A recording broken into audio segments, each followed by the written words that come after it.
হাদি ভাইয়ের রক্ত, হাদি ভাইয়ের রক্ত বৃথা যেতে দেব না। তুমি কে আমি কে, তুমি কে আমি কে, তুমি কে আমি কে, দিল্লি না ঢাকা, দিল্লি না ঢাকা, গোলামি না আজাদি, গোলামি না আজাদি।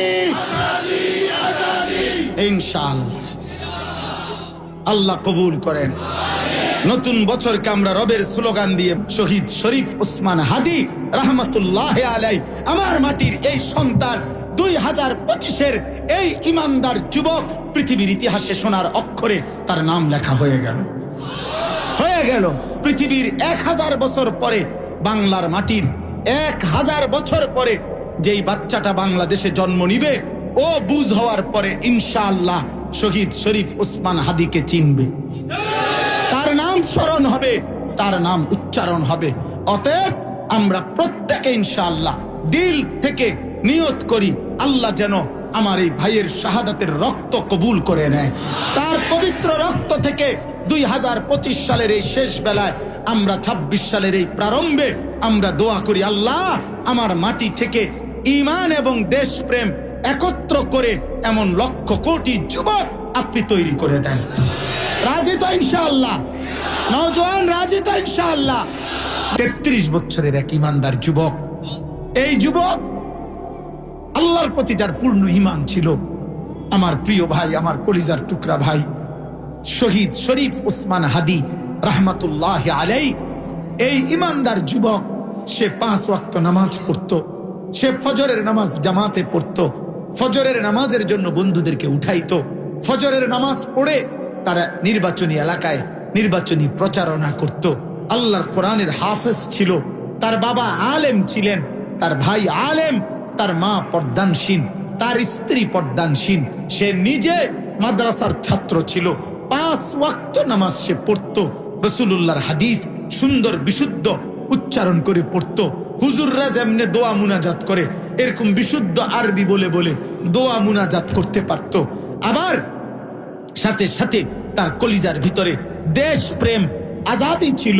সে একাই বলেছিল যে একাই আমার প্রতি ইঞ্চি জমিন, মাতৃভূমির প্রতি ইঞ্চি সীমান্ত কাঁটা তার, আমার স্বাধীনতা, সার্বভৌমত্ব, আজাদির এক অংশ মাটি আমি কাউকে নিতে দেব না।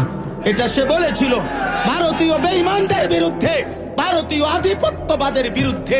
এই যুবক একাই কথা বলেছিল।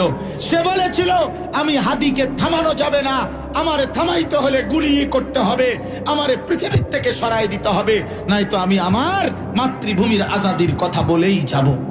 আল্লাহ পাক, এই যুবক শোনো, সে বলেছিল এবার আমি প্রথমবার দাঁড়াইছি, আমি যদি জীবনের প্রথম নির্বাচনে 500টা ভোট পাই তাইলেও আমি নিজেকে ভাগ্যবান মনে করব, কারণ এটা আমার প্রথমবার দাঁড়াইছি। আল্লাহ বলছে যুবক, আমি তোর ফজরের সেজদা নিলাম, 5 ওয়াক্ত নামাজ কবুল করলাম, আমি তোর ঈমানের বরকতে, তোর সেজদার বরকতে মাত্র 500 মানুষের ভোট চাইছিলা তুমি যুবক। আর শাজিমের মালিক আল্লাহ বলে না যুবক, 18 কোটি মানুষের ভালোবাসা, চোখের পানি, কত হাফেজ, আলেম, মুফতি, মুহাদ্দিস, পীর, বুজুর্গ, আউলিয়া, 90 বছরের বুড়া, 4 বছরের বাচ্চা, তালেবে এলেম, সবার চোখের পানি, সবার ভালোবাসা। আল্লাহ বলে যুবক তোকে আমি দিয়ে দিলাম, যা। হ্যাঁ, এজন্য মুসলমানের যুবক, মরিলে এমন মরাই ময়ূর, বাঁচলে এমন বাঁচাই বাইচ। এই পৃথিবীর ইতিহাসে 3 জন উসমানের নাম পৃথিবীর ইতিহাসে সোনার অক্ষরে, স্বর্ণের অক্ষরে লেখা হলো। 1 উসমান ইবনে আফফান, ইসলামের 3য় খলিফা। 2 উসমান গাজী, 650 বছর এই পৃথিবীতে উসমানী খেলাফত, মুসলমানদের খেলাফত ছিল। তুর্কি খেলাফত, অটোমান সাম্রাজ্য, সেই উসমানী খেলাফতের, মুসলিম খেলাফতের যিনি প্রতিষ্ঠাতা ছিলেন তার নাম ছিল ওসমান। ওসমান গাজী, ইনি 2য় ওসমান। পৃথিবীর ইতিহাসে যার সোনালী অক্ষরে যার নাম আছে, আর 3 নাম্বার শহীদ শরীফ ওসমান হাদি রহমতুল্লাহ আলাই। আমার মাটির এই সন্তান 2025-এর এই ইমানদার যুবক পৃথিবীর ইতিহাসে সোনার অক্ষরে তার নাম লেখা হয়ে গেল।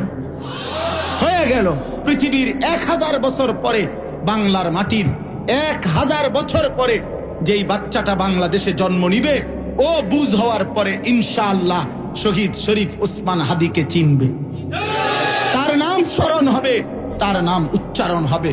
অতএব আমরা প্রত্যেকে ইনশাআল্লাহ দিল থেকে নিয়ত করি আল্লাহ যেন আমার এই ভাইয়ের শাহাদাতের রক্ত কবুল করে নেয়। তার পবিত্র রক্ত থেকে 2025 সালের এই শেষ বেলায় আমরা 26 সালের এই প্রারম্ভে আমরা দোয়া করি, আল্লাহ আমার মাটি থেকে ঈমান এবং দেশপ্রেম একত্র করে এমন লক্ষ কোটি যুবক আপনি তৈরি করে দেন। রাজি তো ইনশাআল্লাহ? নওজোয়ান রাজি তো ইনশাআল্লাহ? বলো ইনশাআল্লাহ, জোরসে বলো ইনশাআল্লাহ। যুবকরা দাঁড়িয়ে বলো ইনশাআল্লাহ, বলো ইনশাআল্লাহ। কিছুক্ষণ স্লোগান দাও।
ইনশাআল্লাহ আল্লাহ কবুল করেন।